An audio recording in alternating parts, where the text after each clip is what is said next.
Hello everyone, good evening. Storm Team Chief Meteorologist Marcus Bagwell. Time for our 11 o'clock update. We're going to provide hourly updates as we go through the night here on KETK and Fox51.com, on our KETK mobile app as well. And if necessary, we'll go on the air to provide updates, but at this point we don't see that necessary at this time. Let me give you a look at what we're seeing here on the radar. We will dive in a bit closer to what we're seeing, but we've got a nice round of some steady precipitation that has picked up for us as we went through just the last, say, 15 to 20 minutes. It's a steadier batch of some rain and even some freezing rain that looks to be mixed in at this point. Let me give you an update once again on what we're dealing with as far as winter alerts. Most of the counties now under a winter weather advisory, and that includes portions of Camp, Upshur, including Smith and Cherokee County. We only have a handful of counties. It looks like we have 6, 7, 8, 9, 10 counties that are not under a winter alert at this point. We can't rule that out, but the majority of East Texas, we serve 26 counties, about 10 of those without a weather alert at this current moment. Now, we are going to be looking at ice accumulations, perhaps up to 0.2 of an inch. I think that's an extreme case, but the chances of that does go up where we have the winter storm warning in pink. Van Zandt, Rains, Hopkins County, that's where we could see some additional impacts as we go through the overnight as this precipitation moves in. We've been watching our Tyler Tower Cam, and it was iced over a bit earlier, but we've got a layer of warmer air that's allowing that melting process, and that is why we're able to see a good view from our Tyler Tower Cam right now. Current temperature has risen to 32 degrees, a northerly wind at about 8 miles an hour. You'll also notice, we'll give you a camera view from Longview, cloudy skies. It is wet. It's been all liquid for you there in Gregg County. 34. And a wind out of the north and northeast at about 5 to 10 miles an hour. Road temperatures at this point continue to remain in good shape for us, where we're going to start to see some questions. That'll going to be in sections of northern Anderson, west, northwest Smith, and coming back up into portions of Hopkins, Rains, also back into Van Zandt, and for sections of Wood County too. The rest of the area, upper 30s to the 40s in terms of road temperatures, so that means everything is in the liquid form. There are the actual air temperatures, and again, looking at 28 Sulphur Springs and Mineola, back down to 30 in Palestine. Here's the band of precipitation that we've seen move through, and that's what we want to go back to and take a look at. First of all, precipitation types. I've made a couple of updates here to the forecast, and I really want to point out what we're exactly seeing. And before I do that, I wanted to go back over to the radar, so let me pull that back up. And we'll go in a bit closer here in terms of the precipitation. Now, what we're seeing come down right now is a pretty nice little clip of some moderate to heavier precipitation at this current moment, and it's a pretty decent amount. We've already had a couple of batches of this move through here within the last, say, 10 to 30 minutes or so. We had some even during our 10 o'clock news. I'm going to check outside just to give us an understanding for perhaps what is coming down at this point.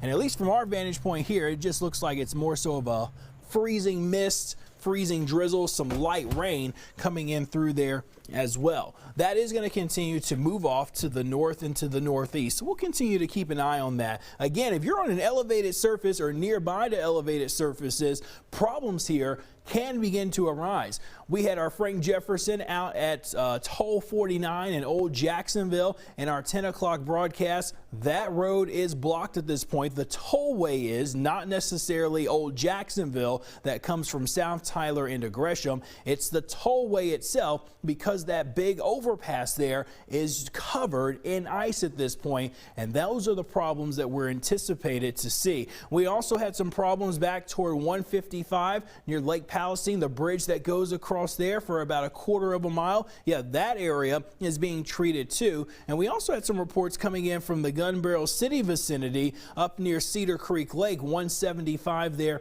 and I believe it's 343.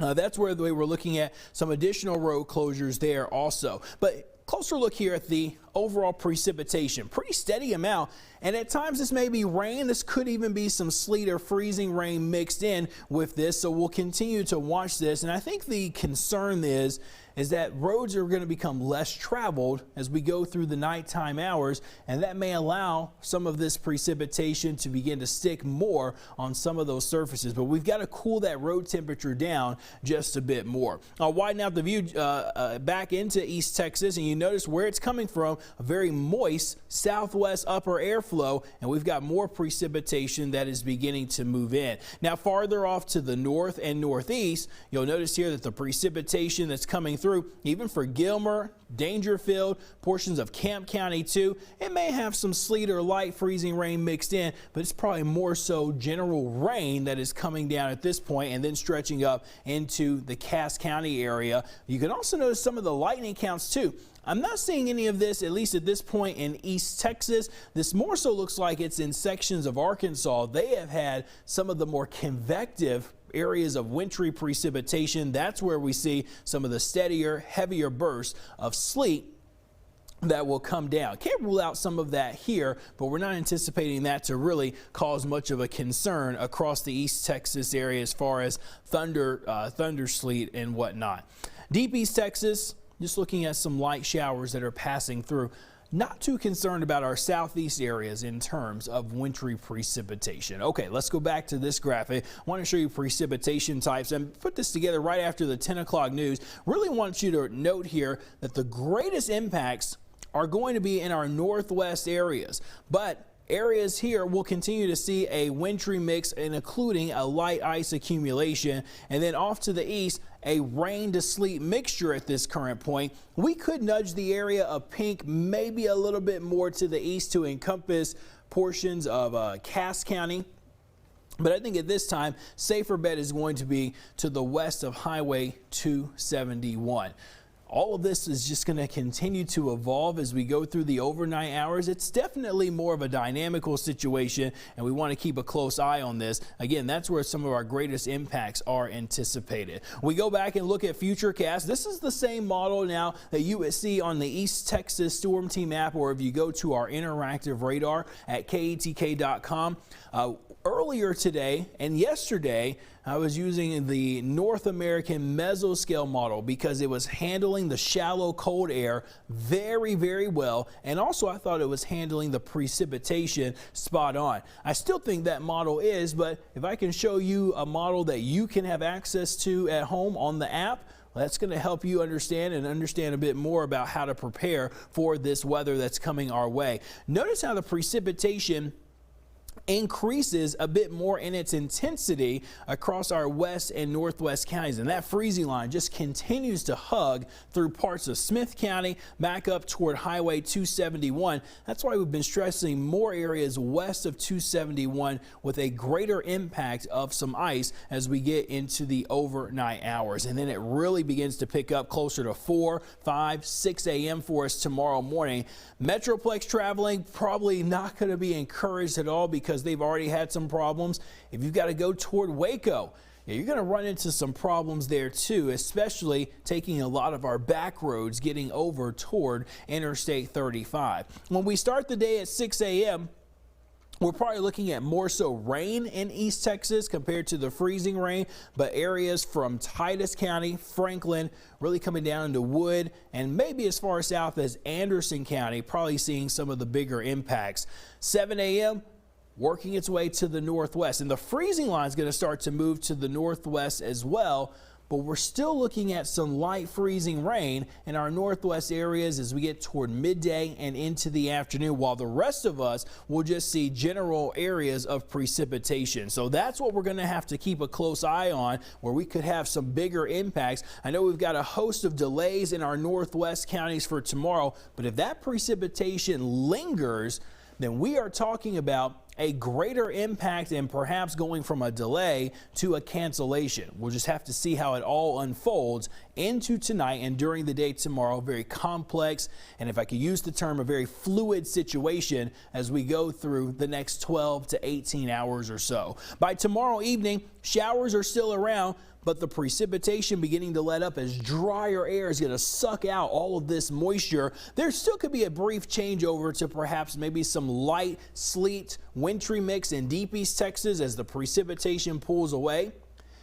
Decreasing clouds briefly into early on Friday morning, and yeah, we may even see a few peaks of sun in the first part of Friday, but the clouds roll right back in, and so does the rain, maybe as early as Friday evening in sections of East Texas, and it may even start as a light wintry mix before it changes over into all rain. What a February season it has been, no question about it.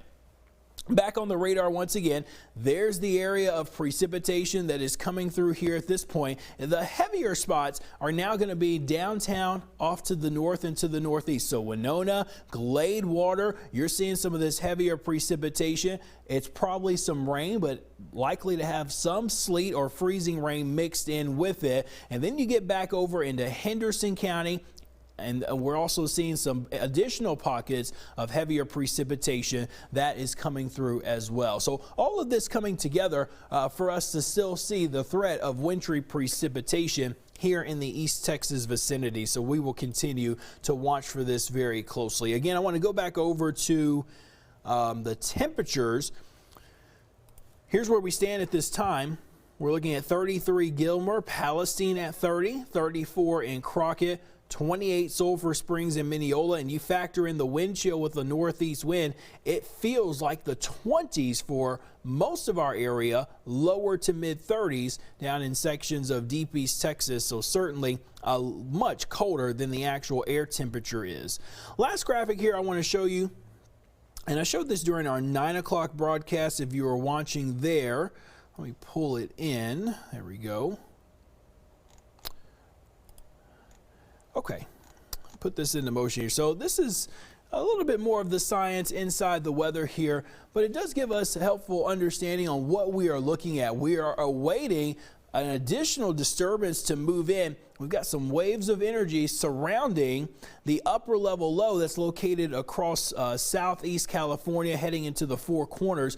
This is spreading moisture in. That's why we are looking at increasing precipitation coming out of central Texas and moving up into our direction. And as we go through the rest of tonight, we'll gradually see that precipitation build a bit more into the area. There you can notice a closer look of it, that steady stream of moisture moving in.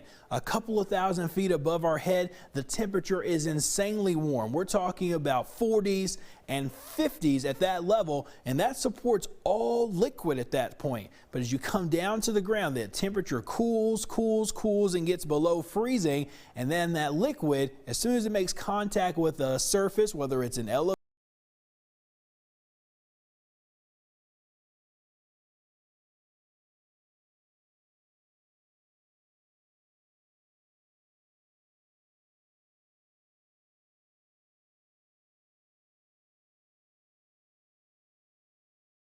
folks are probably just going to sleep at this point. But as we get into the early morning,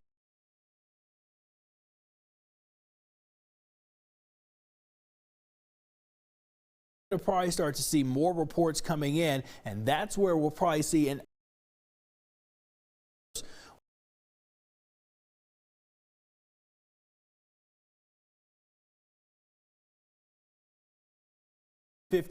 My goal is to be back here around the midnight period with keep that